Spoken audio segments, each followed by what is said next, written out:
The rain had not stopped for 3 Let's get days you when inside. Daniel Reyes walked into the small I'm diner really on cold, 3rd Daddy. Street, I know, his baby, daughter's but we're safe hand here. wrapped tightly Let's find a around nice 2 of booth. his fingers. He was 34 years Here old, we are. unemployed for the Eggs and 4th bacon month in for a the little row, and lady. down to his last $40. His daughter Thank you Mia so was much. 6, You with are wide very brown welcome. eyes that still believed the world was mostly good, despite everything it had already taken from her.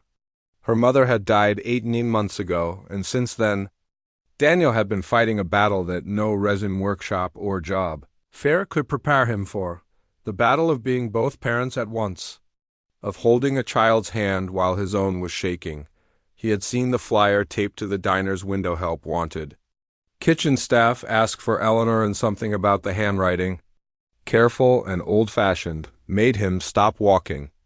Before he could second-guess himself, and before you decide whether you think this story is going where you expect, stay with me. Because what happened in the next 10 minutes would change 3 lives forever. And if you have ever been at the end of your rope, wondering if anyone out there still notices people like you are going to want to see how this unfolds. Daniel pushed open the door, the bell above it jingling, and a woman in her 60s looked up from behind the counter.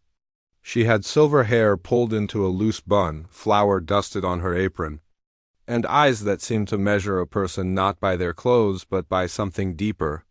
"I'm here about the job," Daniel said, trying to keep his voice steady. "I can start today if you need me. I've got restaurant experience, 3 years as a line cook before things changed." Eleanor studied him for a long moment, then let her gaze drift down to Mia, who was clutching a worn stuffed rabbit with one ear chewed off. "And who is this?" she asked, crouching slightly so she was closer to the little girl's height. "This is Mia, my daughter.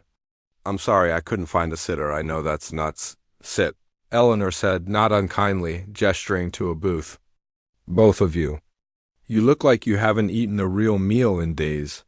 Daniel wanted to protest, wanted to explain that he wasn't there for charity, that he needed work, not a handout. But something in the woman's tone left no room for argument. She disappeared into the kitchen and returned minutes later with 2 plates of eggs, toast, and bacon, setting them down like it was the most natural thing in the world. Mia ate like she hadn't seen food in a week, and Daniel felt his throat tighten with a shame he had grown too familiar with. "I'll pay you back," he said quietly, "once I start working." Eleanor slid into the booth across from him, folding her hands on the table. "Let me tell you something, Daniel." She had read his name off the crumpled application he'd handed her. "I buried my husband 11 years ago. We never had children. We tried. God knows we tried, but it wasn't in the cards for us.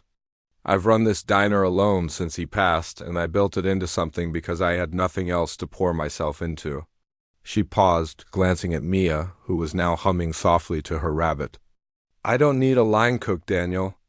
I need someone who can handle the grill during the morning rush, yes, but that's not really what I need." Daniel's stomach dropped. He had heard versions of this speech before, the kind that ended in a door quietly closing. "I understand," he said. "Thank you for the food. I'm not finished," Eleanor said. And there was something fierce in her voice now. What I've needed for a very long time, is a family. I have money, more than I know what to do with.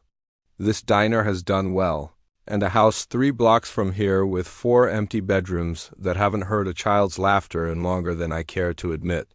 She looked directly at Mia. "I want a daughter. Not officially, not through paperwork if that scares you, but I would like to be the person she calls Grandma. Ellie. I would like to teach her how to make pie crust and braid her hair before school. And I would like to give you a real job, Daniel. One with health insurance and a schedule that lets you pick her up when she needs you. Because a man doesn't have to lose his dignity just because life knocked him down." The diner went silent except for the hum of the refrigerator and the rain against the window. Daniel opened his mouth twice before any words came out. "Why," he finally managed, "why would you do that for people you just met?" Eleanor's eyes glistened, though she blinked it back quickly. "The way people do when they've spent years practicing not to cry in front of strangers. Because 11 years ago someone did something similar for me. When my husband died, I couldn't get out of bed for 2 months.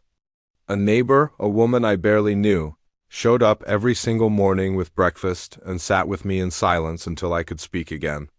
She never asked for anything. She said the world keeps its balance through people who give when they have nothing to gain. I've spent over a decade trying to be that person for someone else, and I think I just found them. Mia, who had been listening more closely than either adult realized, tugged on her father's sleeve. "Daddy, can she be my grandma?" "I don't have one anymore." Daniel felt something crack open in his chest. A dam he had built the day his wife died and reinforced every day since. Brick by brick, out of fear that if he let himself feel anything, he would collapse entirely and there would be no one left to catch Mia, he put his head in his hands and, for the first time in 18 months, he wept not from grief this time, but from something that felt dangerously close to hope. "I don't know how to accept this," he said through the tears. "People don't just do this. They do when they've been given a second chance to matter," Eleanor said, reaching across the table to squeeze his hand. "You'd be doing me the favor, Daniel. Let me be honest with you, I was going to close this diner next year. I was tired of coming here every day for no one. But watching that little girl eat her breakfast just now, I remembered why I opened it in the first place. To feed people. To take care of people. I forgot that somewhere along the way." That afternoon, Daniel started work in Eleanor's kitchen, learning the rhythm of her recipes, the way she liked her onions diced and her coffee brewed strong enough to wake the dead. Mia spent the afternoon at a small table near the register, coloring in a book Eleanor had produced from some drawer like she'd been saving it for exactly this moment. By closing time, Mia had flour on her nose and had learned to say Grandma Ellie, with the easy confidence of a child who trusts quickly when given a reason to. Over the following months, the diner became something more than a business. Regular customers noticed the little girl who did her homework in the corner booth every afternoon, the proud father who worked the grill with a new steadiness in his hands, and the owner who smiled more than anyone remembered seeing her smile in years. Word spread through the neighborhood the way good things sometimes do, quietly and then all at once. And business doubled within the year, not because Eleanor advertised, but because people wanted to be near whatever it was that diner had. Some called it luck. Daniel knew better. He knew it was the simple, radical decision of one woman who chose to give a stranger dignity instead of pity, and a home instead of a paycheck. Doc, if this story moved you even a little, if it reminded you that kindness has a way of finding its way back to us when we least expect it, do something for me. Share it with someone who needs to hear that today.